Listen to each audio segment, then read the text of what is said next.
Tired? We all know the feeling. Irritable, groggy, and exceptionally lazy. Chances are you didn't sleep enough last night, or the past few nights. But what exactly is enough sleep? And more importantly, can you ever catch up on it?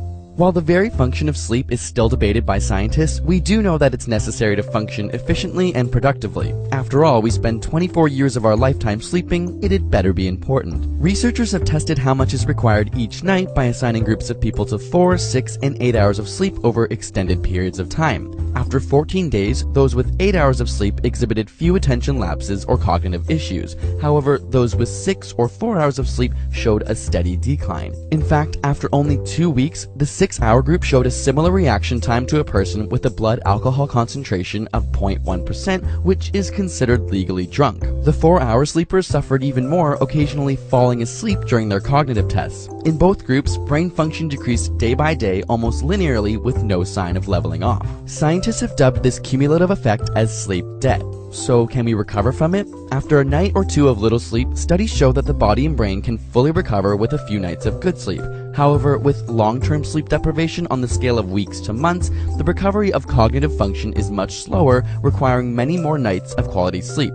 On the timescale of months to years, it's unknown whether brain function can be fully repaired or if it causes permanent damage. Paradoxically, with chronic sleep deprivation, your sleepiness or how tired you feel does eventually level off, meaning that you become less and less aware of your objective impairment over time. So how long should you sleep? Most studies tend to show that 7 to 8 hours of sleep is the average ideal for humans. Apart from the cognitive issues, individuals who consistently sleep less than 7 hours a night have an increased risk of heart disease, obesity, and diabetes, not to mention a 12% higher risk of death. On the flip side, studies have shown that while sleeping more than 8 hours does not impair brain function, it also carries an increased risk of heart disease, obesity, and diabetes, and a 30% increased risk of mortality. So, too much sleep may also be a bad thing. But variation most certainly exists, and our genetics play a large role. In fact, individuals genuinely unaffected by only 6 hours of sleep were found to have a mutation of a specific gene. When scientists genetically engineered mice to express this gene,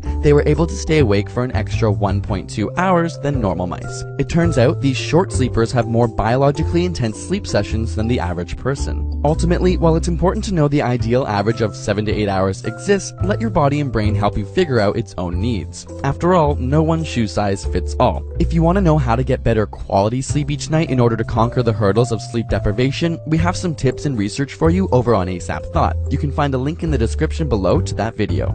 Thanks to Audible.com for giving you a free audiobook of your choice at audible.com/ASAP. Audible is the leading provider of audiobooks with over 150,000 downloadable titles across all types of literature. We recommend the A Song of Ice and Fire series, which the Game of Thrones TV show is based off of. It's kept us up through the nights and caused a lot of lost sleep. You can download this audiobook or another of your choice for free at audible.com/ASAP. And with a subscription, you get one free book a month so you can read the whole series. Special thanks to Audible for making these videos possible. And subscribe for more weekly science videos.